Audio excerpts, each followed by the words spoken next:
our opening keynote.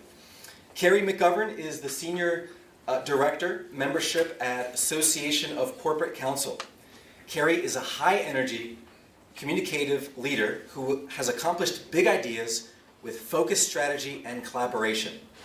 With 15 years in association management, she is a membership, marketing, and technology expert with concentrated experience in driving meaningful operational transformation to maximize customer experience and revenue generation. She is a systems-driven and outcome-focused individual. So over the next 20 minutes or so, you'll hear from Kerri how ACC is approaching AI adoption with intentional learning and purpose-driven strategy. So with that, let's welcome Kerri. Hi, everyone. So I'm Kerri McGovern. I'm the Senior Director of Membership for the Association of Corporate Counsel, and I can work a PowerPoint deck. Today I'm going to talk about AI, and I was a little confused when I was asked to give this talk because I am not a technical person. I'm not a systems person. I am a membership person. I have a liberal arts degree. But when I was talking to Rob, he said you need to tell the story of how you bring people together in implementing technologies like this. So I want to level set today that we're going to talk about humans being human, we're going to talk about fear, and we're going to talk about learning. So I'm going to set the stage for you that right now I'm experiencing a lot of fear. I have like severe imposter syndrome right now. I don't feel well prepared. Both of my kids were sick last week and my husband was out of town, so I was writing this with like snotty kids like sitting on my lap. But I hope that you can still learn something from me. I'm not an AI true believer. People have explained AI to me a million times. I still think it's like dark magic at work, and that's fine. But I do think that the humans that use it we're navigating it with like trust and fear and leadership and learning. And I want to talk about our association's journey in doing that. So this is ACC. I want to tell you about the organization because I think it's really important to the story of how we're implementing our AI technologies. We are a professional society representing in-house counsel, so these are people that work for organizations or associations rather than the federal government, if there's any lawyers left at the federal government, or like a law firm.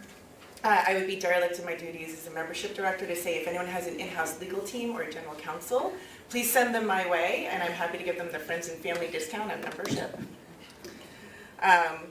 So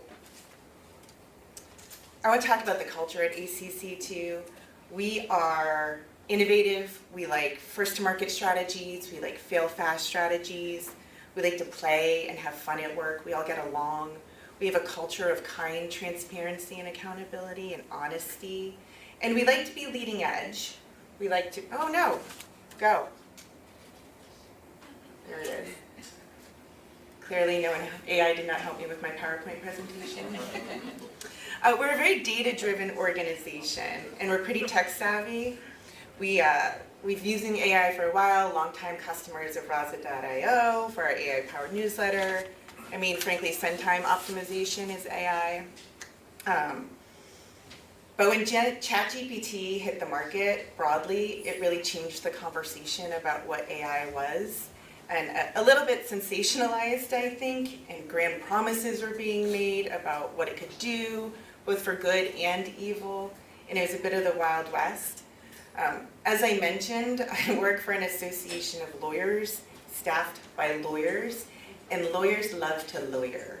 Lawyers, especially in-house counsel, are risk managers at heart, so they want to mitigate risk. So before you were sitting in presentations about the first thing you need to do in adopting AI, that first bullet point, always get an AI policy, we had one 18 months ago. We have members who work at Fortune 500 companies, so data privacy was huge for us.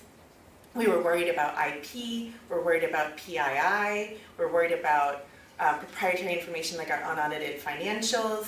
So we wanted to protect our members and protect this organization.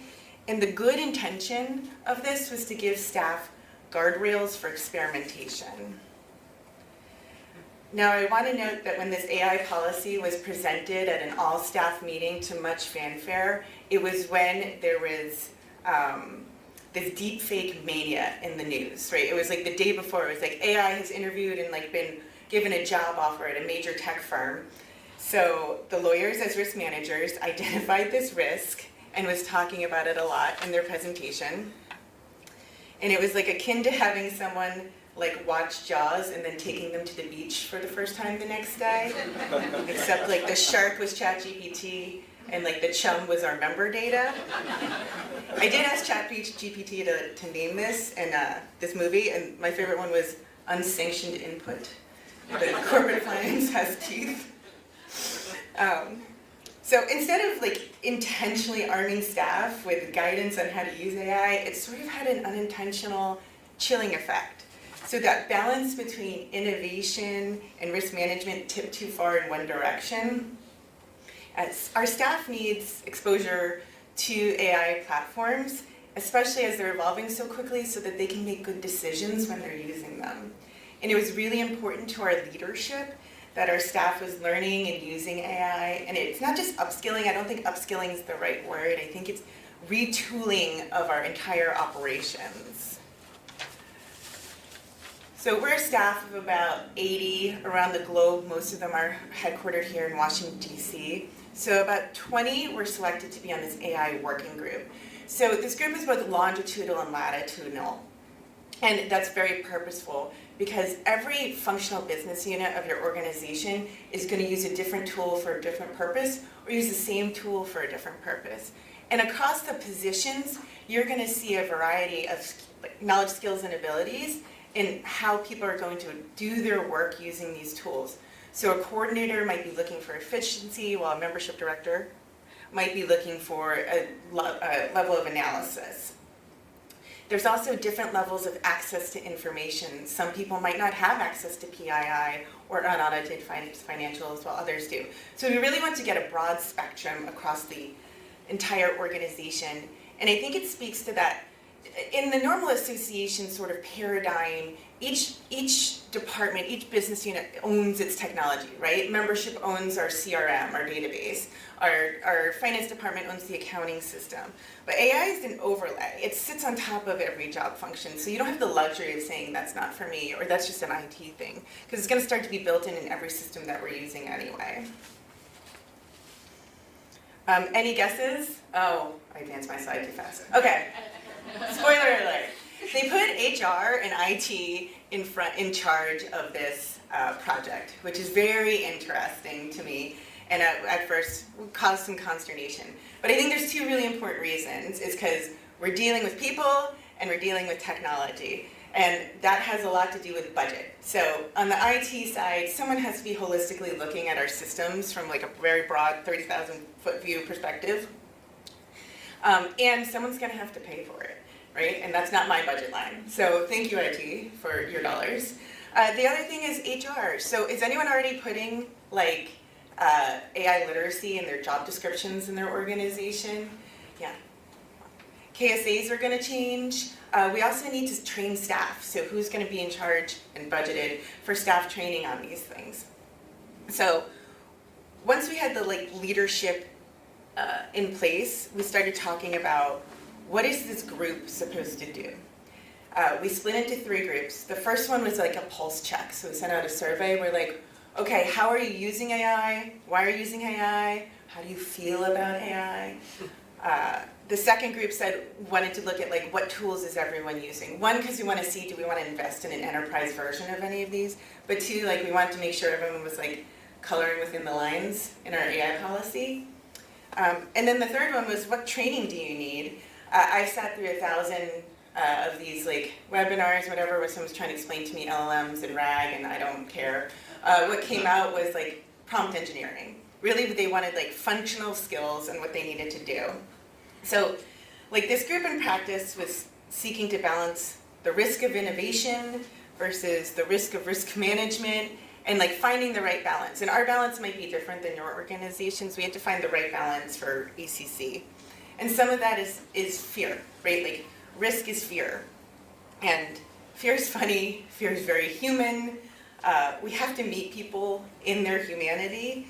And so I always say like name your demon. We have to acknowledge and validate the fear. It is okay that you're afraid of this. I was afraid as someone that's often seen as an expert in my organization, now I'm the one that like can't program the clock on the VCR. Like other people were afraid of making mistakes. There's this concept called velocitizing. So it's the idea that like you're going 100 miles an hour and then you start going 50 miles an hour and you feel like you're going really, really slowly. Like if you're on a road trip and you stop for gas in one of these like tiny towns and the speed limit's like 25, you're like, I'm actually moving backwards at this point. And so when you tell people with AI, you're gonna save time, that's really jarring. They're like, my personality is busyness. Everyone knows this person that you see them at an event or something, how are you? Oh my God, I'm so busy. Right? It's like part of like their endemic personality at work. So like you have to, their self-worth, you have to acknowledge that for them, that like, while you, from a technical mindset, is like, isn't this great, you're gonna have so much time, time is sometimes really scary for people. I also think we mitigate fear with trust. So trust is, staff had to trust that they're being supported through this journey. They need to feel trusted and trust themselves with the tools, because ultimately they need to be trusted by our members. Associations are trust brokers. We provide trusted, credible resources. We are trusted with collective action. Associations are credible, reliable, human sources of information. Our currency is trust. I don't know if anyone's familiar with Edelman. They're like a global communications firm, and for 25 years they've been doing this trust barometer survey. So these are some of the results from the 2024 survey. You can see people are trusting technology companies, but are neutral on the technology innovations coming out of the country, out of the companies.